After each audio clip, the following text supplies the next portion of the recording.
Haleluya, shalom. Shalom. Bersyukur kita dapat berjumpa kembali pada ibadah hari ini.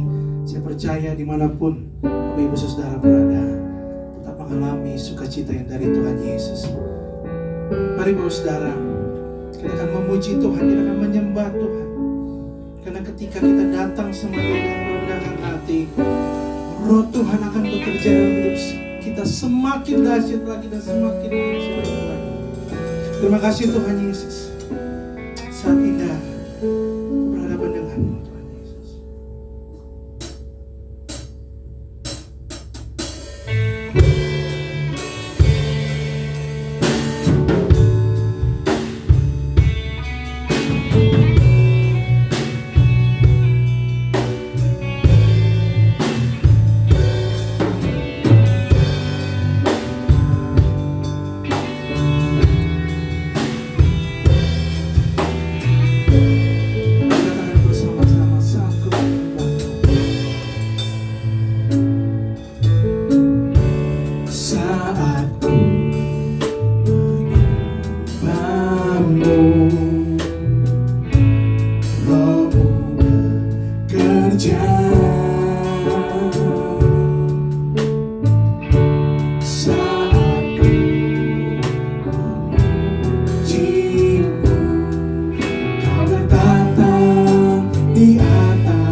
Shalom, puji Tuhan Bapak Ibu Saudara sekalian yang saya kasih dalam nama Tuhan Yesus Kristus. Kita bertemu lagi melalui program YouTube dalam ibadah GBI Sumbersari. Kita mengucap syukur kepada Tuhan, kita percaya ada kebaikan Tuhan, penyertaan Tuhan senantiasa melingkupi hati dan pikiran kita. Mari sama-sama kita mengucap syukur kepada Tuhan, kita berdoa untuk pemberitaan firman Tuhan. Bapak, terima kasih untuk hari ini kami mengucap syukur kalau kami boleh datang di hadapan hadirat Tuhan untuk kami boleh menikmati berkat dan anugerah Tuhan.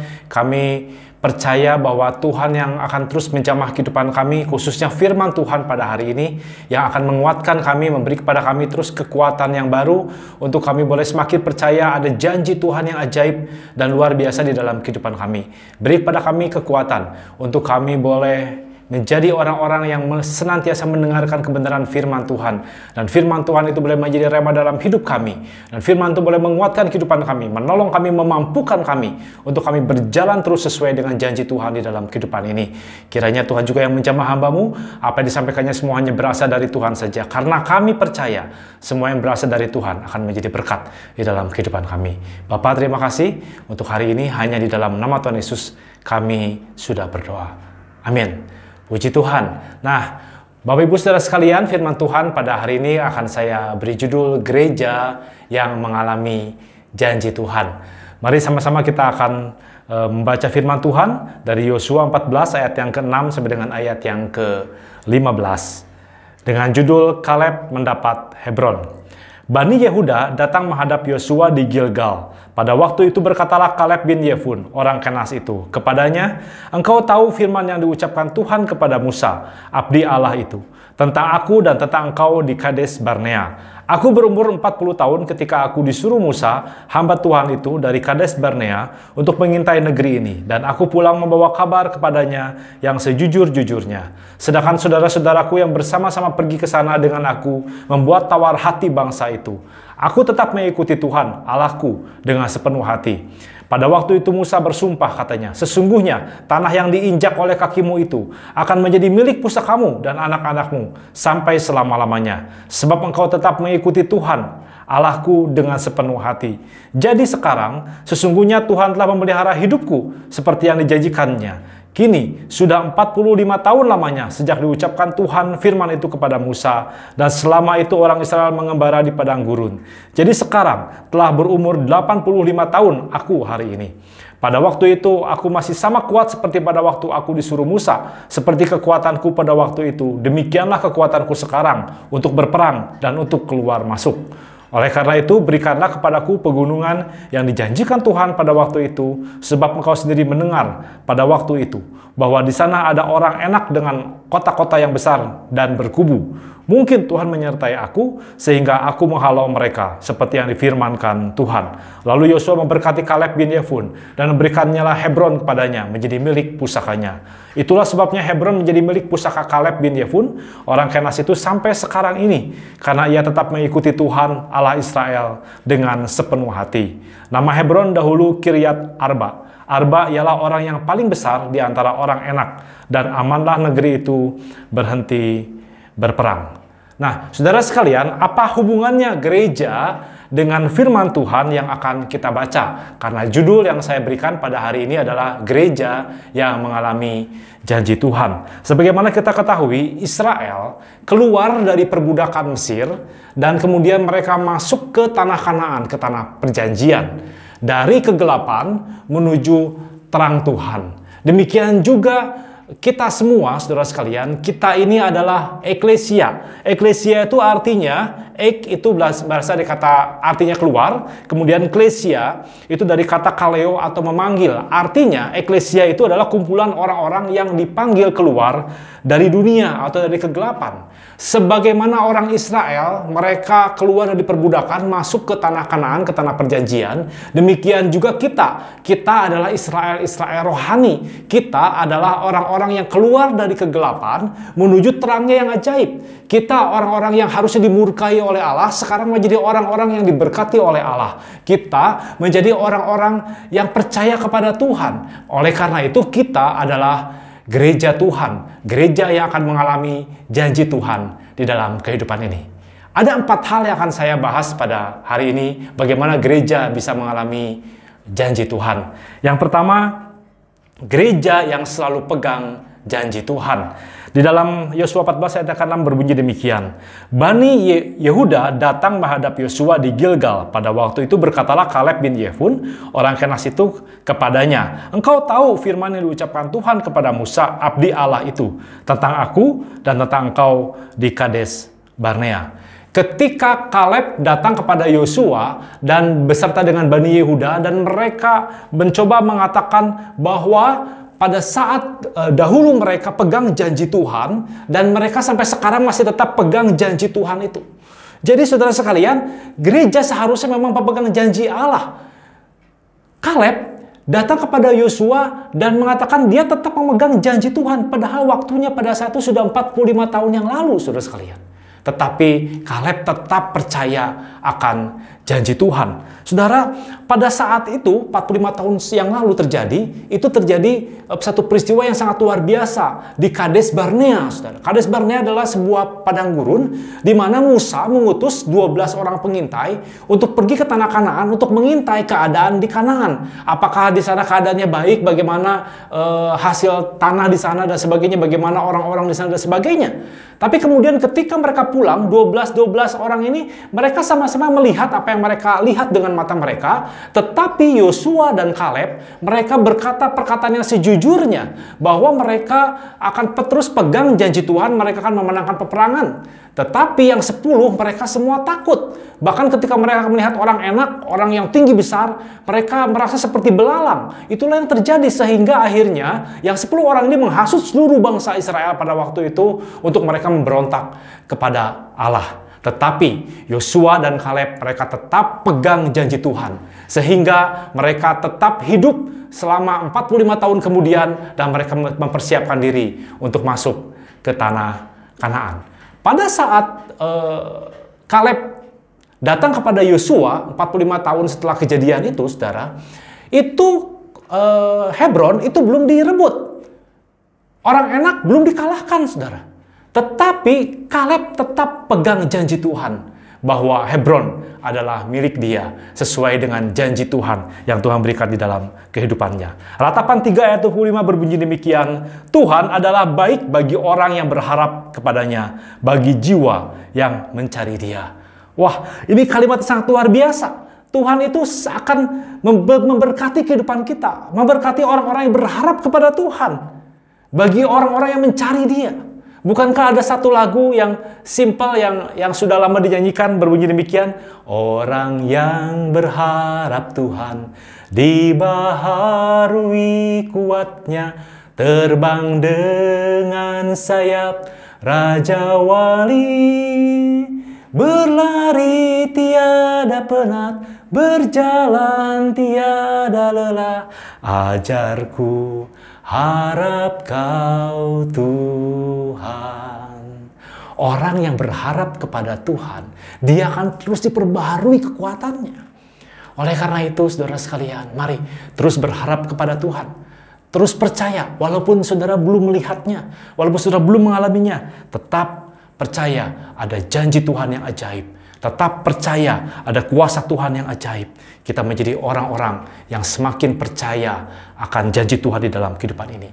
Ada satu ilustrasi, saudara sekalian. Ada seekor gajah kecil yang tertangkap dari hutan, kemudian dibawa ke sebuah desa. Dan di desa itu, gajah itu kemudian diikat pada sebuah bambu dan diikat dengan tali yang cukup besar pada kakinya.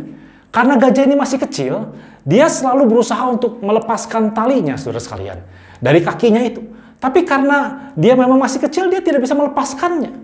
Sehingga pada satu hari gajah ini berpikir, dia berhenti berharap, saudara. Sejak saat itu dia tidak pernah lagi mencoba untuk menggoyangkan kakinya atau untuk mencoba untuk kabur dari pinggir desa itu, saudara. Akhirnya, singkat cerita, gajah itu semakin hari semakin besar, menjadi gajah yang besar. Tetapi dengan kaki tetap terikat, karena dia sudah berhenti berharap.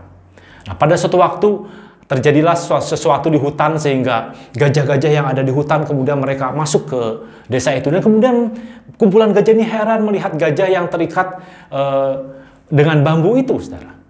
Dan kemudian gajah ini bertanya kepada gajah yang terikat itu, "Kamu kenapa tidak melepaskan ikatan itu?" Gajah itu berkata begini, "Saya sudah mencobanya berkali-kali, tetapi tidak bisa."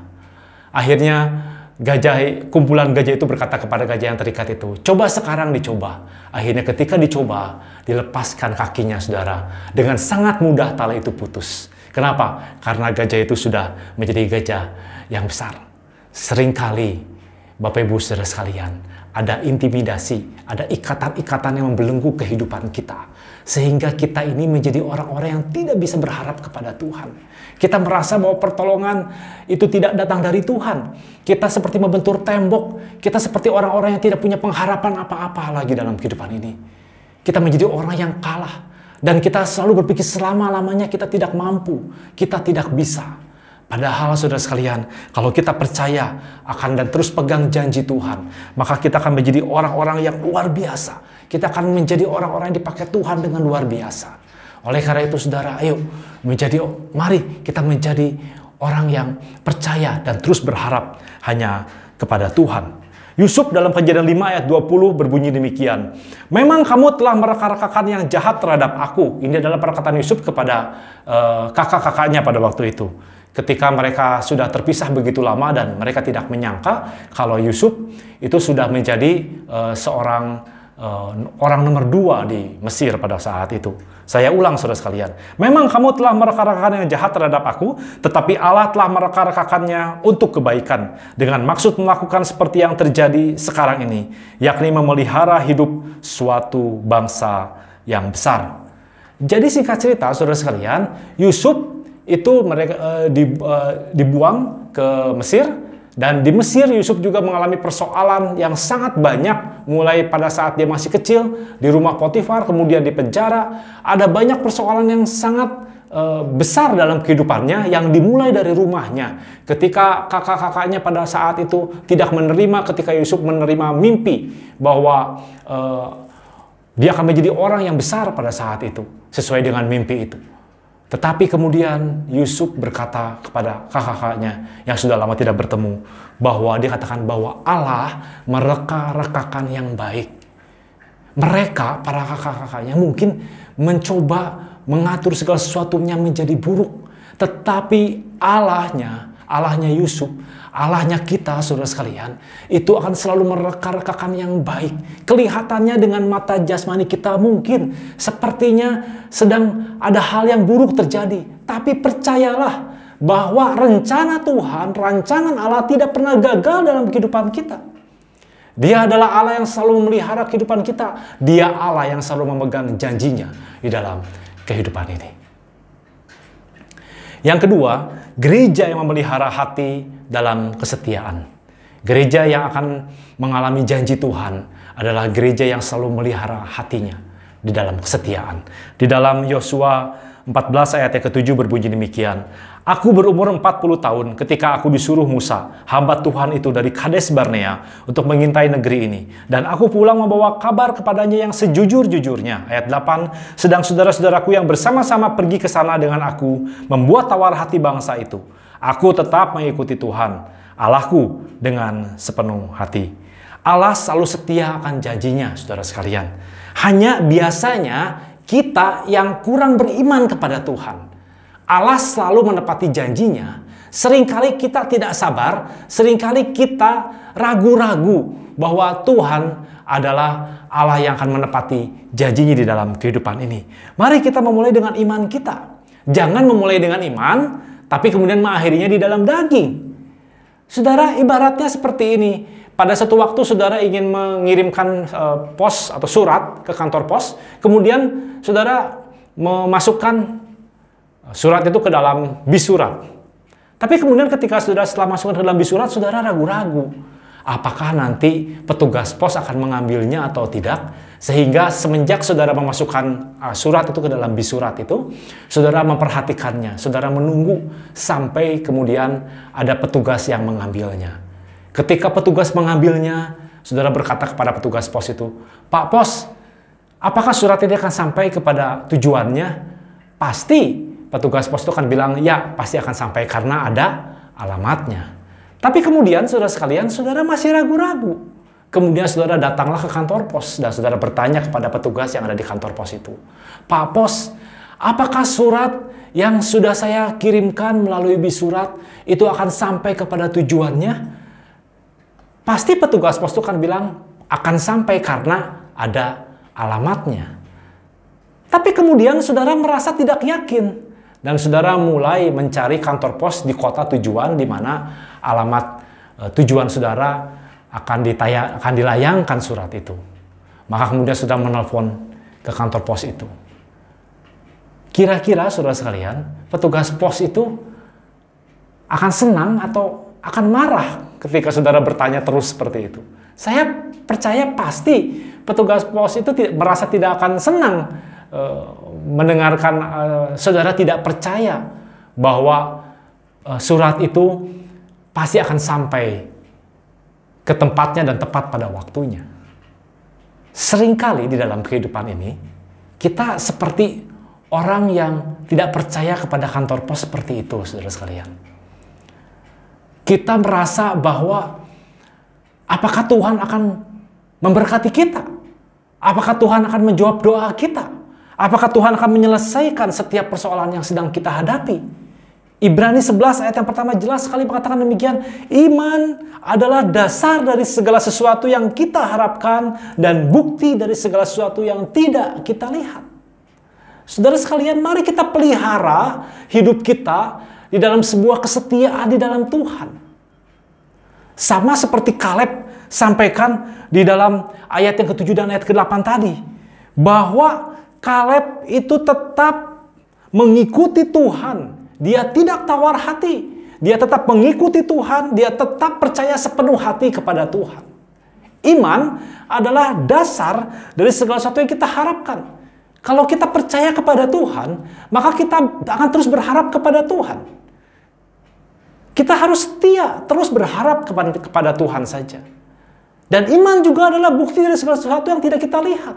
Mungkin hari ini kita tidak melihatnya dengan mata kita, tetapi dengan iman kita percaya, kita melihat dengan mata rohani kita. Bahwa Allah sudah menjawab setiap doa dan pergumulan hidup kita. Saudara sekalian, itu yang Kaleb alami dalam kehidupan ini, saudara. Bayangkan 45 tahun. 45 tahun. Itu adalah bukan waktu yang sebentar. Tapi Kaleb tetap percaya kepada Tuhan. Saya punya sebuah cerita yang sangat menyedihkan, saudara. Pada satu waktu, ada seorang pendeta berkenalan dengan saya dalam sebuah sidang musyawarah daerah, GBI. Kami berkenalan, kemudian kami bertukar nomor telepon, kemudian singkat cerita kami bilang begini, kalau Bapak ke Bandung, tolong beri kabar, nanti kami akan kasih pelayanan. Terus dia juga bilang kalau nanti ke Jakarta, dia ada di sekitar Cilincing, pelayanannya, saudara sekalian, di Jakarta. Dan dia juga bilang pada saya supaya saya nanti melayani di sana. Nah, pada satu waktu, kebetulan dia memberitahu kepada saya dia akan ke Bandung. Jadi waktu itu saya memberikan dia pelayanan di kota Bandung. Nah, setelah itu selesai, saudara, dia juga masih berkata kepada saya, Bapak nanti kalau ke Jakarta, tolong pelayanan. Akhirnya kira-kira 9 bulan kemudian, saya diundang sebuah pelayanan di kota Jakarta. Dan itu kira-kira siang hari pelayanannya. Jadi saya teringat akan hamba Tuhan ini. Kemudian saya mulai SMS kepada dia.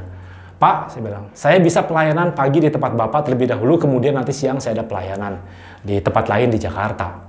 Saudara, jawabannya sangat mengagetkan saya. Jawabannya seperti petir di siang hari, saudara. Dia berkata begini, Pak, maaf, saya sekarang sudah tidak menjadi pendeta lagi. Saya berhenti menjadi, saya menutup gereja saya dan saya menutup pelayanan saya. Saya kaget sekali, saudara sekalian. Kemudian saya bertanya, kenapa bisa begitu? Dia katakan, ini faktor ekonomi. Saya dan istri harus bekerja supaya anak-anak saya yang bisa tetap sekolah dan untuk masa depan kami. Saudara, saya sangat terenyuh hati saya waktu itu. Kenapa? Karena ada seorang hamba Tuhan yang seharusnya tetap memelihara janji Tuhan di dalam kesetiaan. Tetapi dia mundur karena faktor ekonomi, saudara sekalian. Dia mundur karena merasa takut masa depannya, kalau tidak ada dana, tidak ada uang, dia takut masa depannya masa depan yang suram. Padahal Tuhan sudah berjanji. Tuhan janji kepada Kaleb, 45 tahun Tuhan berikan janji itu kepada Kaleb, saudara sekalian. Demikian juga kepada saudara dan saya saat ini. Percayalah kepada Tuhan. Saudara mungkin jalannya seperti yang tertutup. Jalannya seperti tidak ada yang terbuka pada saat ini. Tetapi kalau saudara tetap percaya kepada Tuhan, maka itu kita tetap beriman kepada Tuhan. Maka Allah kita adalah Allah yang setia dan adil. Dia akan memberi kepada kita kekuatan. Dia akan memberikan kepada kita jalan keluar di dalam setiap persoalan hidup kita. Yang penting kita tetap memelihara hati kita di dalam kesetiaan. Kita pelihara bahwa ada janji Tuhan yang akan diberikan di dalam kehidupan kita. Ada sebuah lagu yang sangat indah, saudara. Saat ku tak melihat jalanmu, saat ku tak mengerti rencanamu, namun tetap ku pegang janjimu, pengharapanku hanya padamu. Hatiku percaya. Saudara sekalian, mari kita terus percaya kepada Tuhan. Kita pegang janji Tuhan, walaupun sepertinya kita tidak melihat jalan. Kalau kita tetap percaya kepada Tuhan, tetap beriman kepada Tuhan, maka kita akan melihat perkara-perkara besar yang akan diberikan di dalam kehidupan kita. Yang ketiga, gereja yang mengalami janji Tuhan adalah gereja yang menyadari pemeliharaan Tuhan. Mari kita baca Yosua 14 ayat yang ke-10.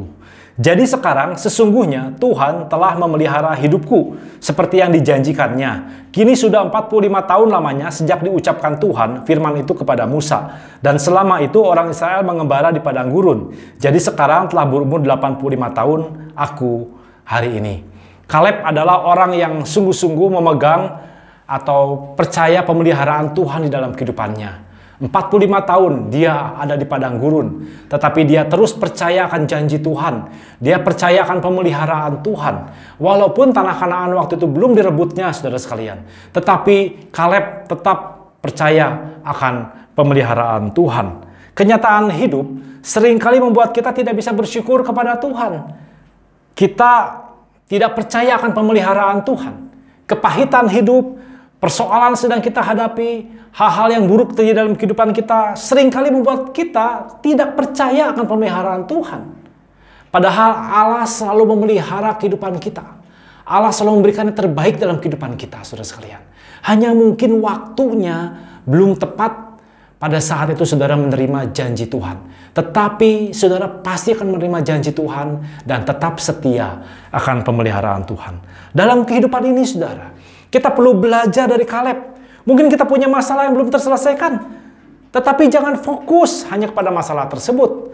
Melainkan kita perlu melihat bahwa meskipun masalah itu belum terselesaikan, masalah itu tetap ada dalam kehidupan kita. Tetapi kita terus juga percaya bahwa pemeliharaan Tuhan itu adalah sempurna di dalam kehidupan kita.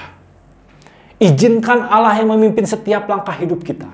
Izinkan Tuhan selalu ada di depan kita supaya kita mengerti bahwa senantiasa ada pemeliharaan Allah di dalam kehidupan ini. Sama seperti Kaleb, berpuluh-puluh tahun dia tetap mempercayakan hidupnya akan pemeliharaan Tuhan. Demikian juga kehidupan kita, saudara sekalian.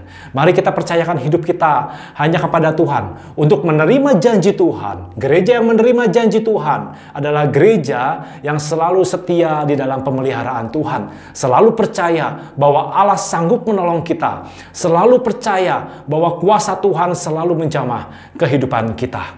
Saudara, ada sebuah ilustrasi seperti ibaratnya kita ini adalah angka 0, saudara sekalian, ya, dan Tuhan itu adalah angka 1. Izinkan Tuhan memimpin kehidupan kita. Kalau angka 1 ada di depan, maka nolnya berapapun di belakang itu akan menjadi semakin besar. Kalau 0 misalnya angka satunya ada di depan, berarti angkanya menjadi 10, saudara sekalian. Bahkan kalau nolnya banyak, satunya tetap ada di depan, ya, angkanya akan semakin besar. Kalau kita mengizinkan Allah kita ada di depan hidup kita, maka kita menjadi besar bersama dengan Allah. Kita akan mengalami pemeliharaan Tuhan.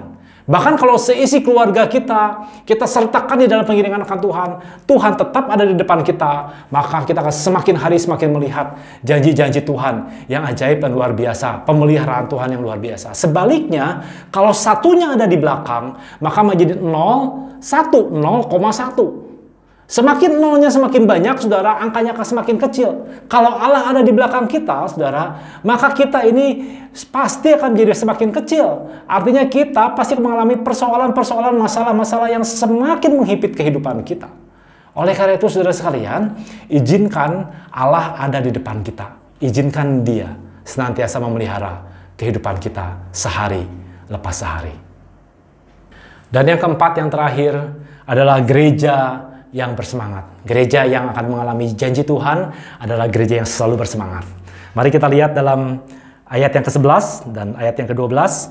Pada waktu ini, aku masih sama kuat seperti pada waktu aku disuruh Musa. Seperti kekuatanku pada waktu itu, demikianlah kekuatanku sekarang untuk berperang dan untuk keluar masuk. Oleh sebab itu, berikanlah kepadaku pegunungan yang dijanjikan Tuhan pada waktu itu. Sebab engkau sendiri mendengar pada waktu itu bahwa di sana ada orang enak dengan kota-kota yang besar dan berkubu. Mungkin Tuhan menyertai aku sehingga aku menghalau mereka seperti yang difirmankan Tuhan. Pada saat itu Kaleb meminta kepada Yosua untuk mengambil Hebron. Padahal Hebron belum direbutnya. Ini adalah bukti semangat Kaleb di dalam Tuhan. Dia percaya akan janji Tuhan. Dia percaya akan pemeliharaan Tuhan. Dia percaya bahwa Allah akan bertindak dalam kehidupannya. Sehingga hidupnya selalu bersemangat, saudara sekalian. Dia berkata begini, dulu 45 tahun yang lalu sama sekarang, kekuatan saya tetap sama, katanya begitu. Ya. Padahal kalau menurut saya, pasti ada penurunan orang ya. Memang zaman dulu usia orang cukup tinggi begitu, cukup panjang begitu ya.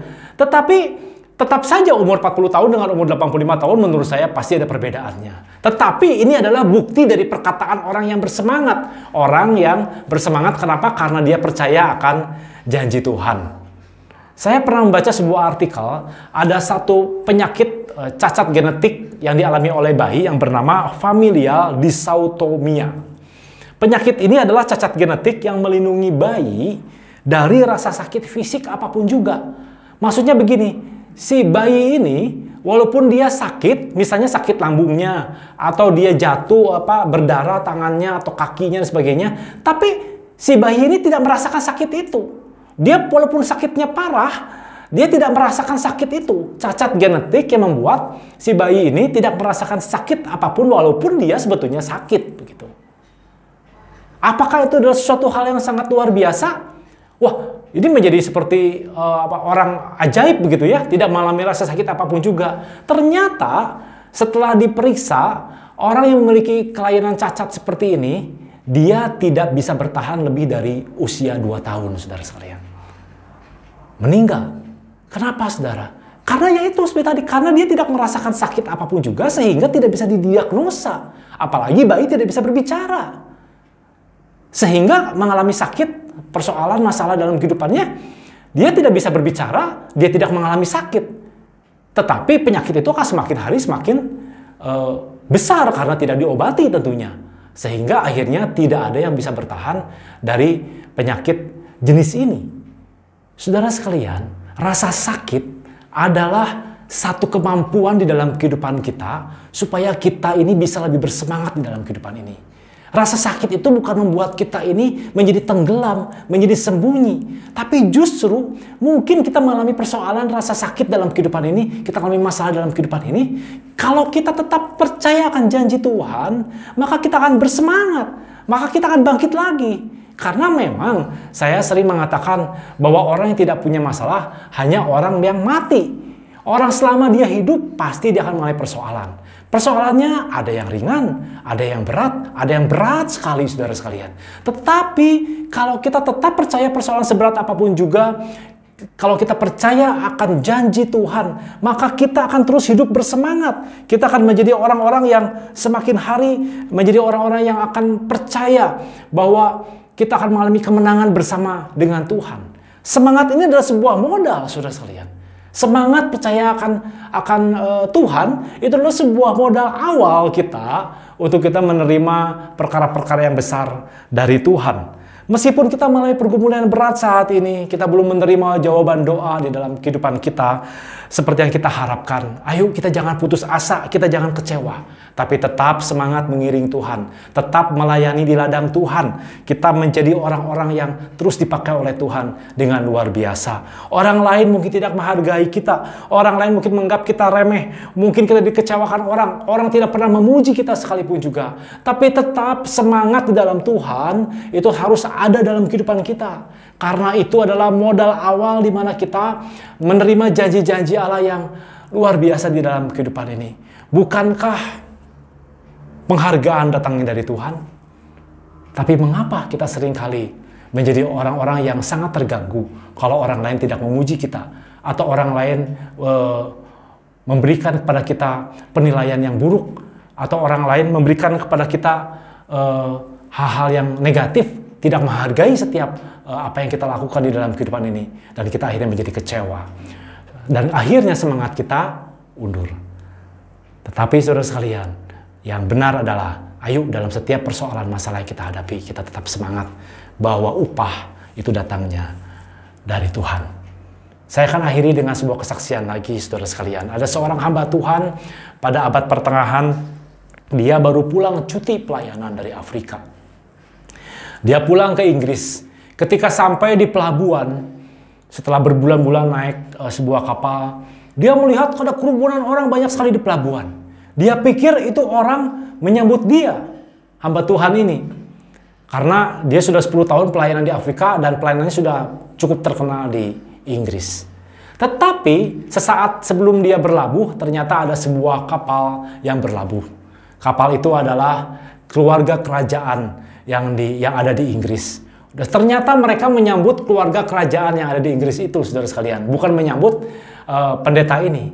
Pendeta ini yang tadinya merasa senang, langsung menjadi kecewa. Dan dia langsung komplain sama Tuhan. Di dalam doa aja dia berkata begini, Tuhan, saya sudah 10 tahun pelayanan di Afrika. Pelayanan yang begitu sulit di Afrika. Tapi ketika saya pulang ke Inggris, tidak ada seorang pun yang menyambut saya. Tidak ada seorang pun yang menghargai saya. Tidak ada seorang pun yang menilai saya baik di dalam setiap pelayanan yang saya lakukan. Saya kecewa. Nah, saudara sekalian, hati-hati perkataan saya kecewa ini, saudara ya. Kenapa? Karena kata kecewa ini bisa dipakai oleh iblis. Menjadi senjata bagi dia untuk kita tidak percaya akan janji Tuhan. Hamba Tuhan itu berkata begitu, saya kecewa kepada Tuhan. Namun pada doa itu, Tuhan berkata kepada hamba Tuhan ini. Dia berkata, anakku, engkau belum pulang. Saudara mengerti maksudnya? Hamba Tuhan ini langsung ketika dia mendengarkan kalimat itu, dia menangis, dia bertobat, dia minta ampun sama Tuhan. Saudara, walaupun tidak ada orang menghargai kita, walaupun tidak ada orang yang memuji kita, saudara sekalian, tidak masalah. Yang penting kita terus semangat melayani di ladang Tuhan. Kita terus semangat akan janji Tuhan. Kita terus semangat menerima hal-hal yang baik dari Tuhan. Karena saat ini kita belum pulang ke rumah Bapa, bukan? Nanti di rumah Bapa ada mahkota-mahkota yang luar biasa yang Tuhan berikan di dalam kehidupan kita. Nanti ketika pada saat kita pulang ke surga, ada penghargaan yang luar biasa yang Tuhan berikan di dalam kehidupan kita. Saat ini kita masih bekerja di ladang Tuhan. Kita harus menjadi orang-orang yang terus percaya akan janji Tuhan.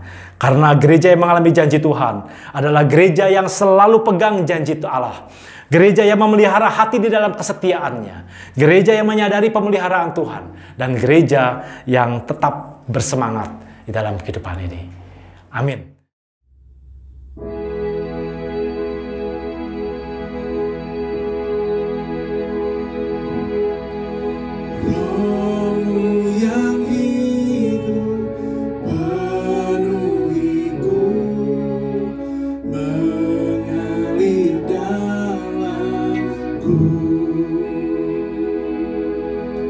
Jiwaku tenang bersama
Sorak-sorai bagi nama Tuhan.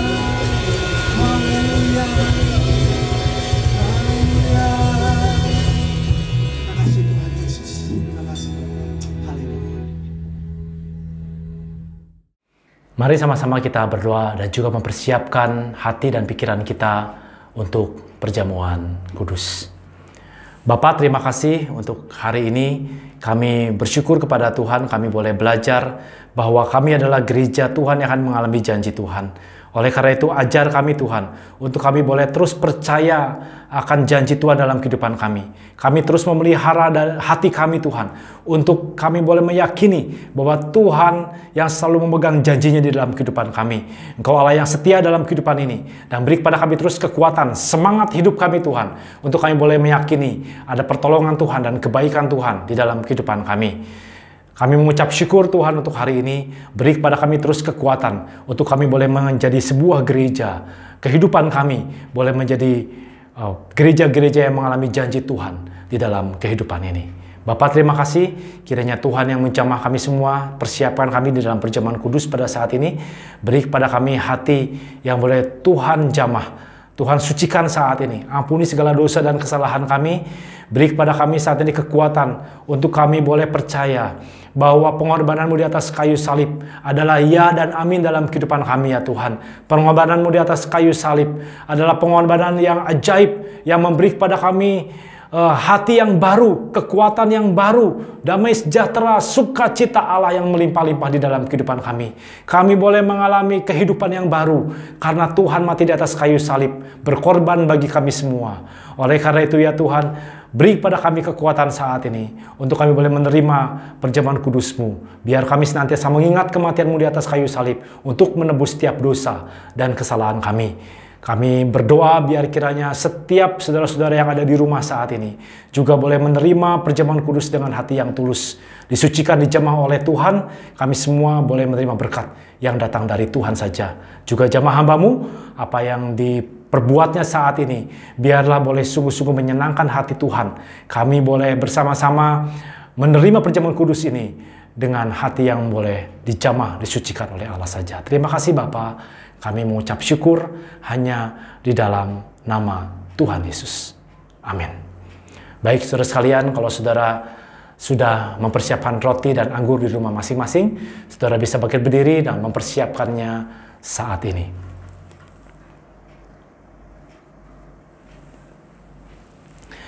Mari kita angkat roti tangan kita. Roti ini adalah lambang tubuh Yesus yang mati di atas kayu salib untuk menyelamatkan saudara dan saya. Mari kita mengucap syukur kepada Tuhan karena kita masih kembali diingatkan untuk pengorbanan Yesus di atas kayu salib untuk menebus setiap dosa dan kesalahan kita. Pada malam waktu Dia akan diserahkan, Ia mengambil roti, mengucap syukur atasnya dan memecah-mecahnya dan berkata, "Inilah tubuhku yang diserahkan bagi kamu. Perbuatlah ini menjadi peringatan akan aku."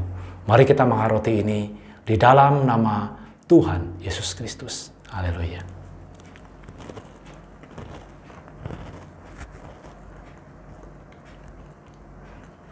Haleluya. Kita angkat anggur di tangan kanan kita.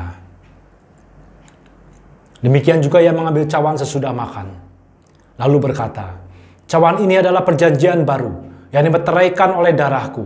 Perbuatlah setiap kali kamu mengingatnya menjadi peringatan akan aku." Mari kita minum anggur ini di dalam nama Tuhan Yesus Kristus. Haleluya.